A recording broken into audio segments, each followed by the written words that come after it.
You ask Tiger to calculate. This deals with finding the midpoint between 2 points. The midpoint between the 2 points is 63.5, negative 58.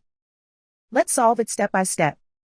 Plot the 2 points and calculate the midpoint using the formula. The coordinates of point 1 are, x1 equals 47, y1 equals negative 20. The coordinates of point 2 are, x2 equals 80, y2 equals negative 96. PM represents the midpoint of the 2 points.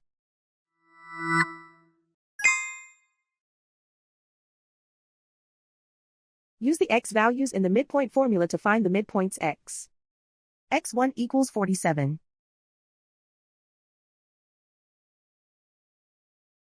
x2 equals 80.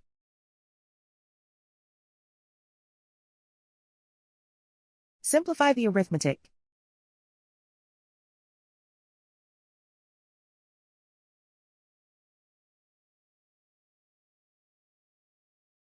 Use the y values in the midpoint formula to find the midpoints y. y1 equals negative 20.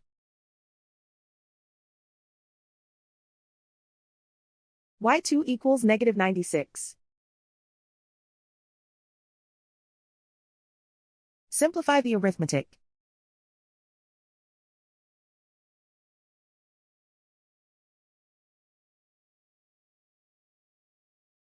And so, the midpoint is 63.5, negative 58.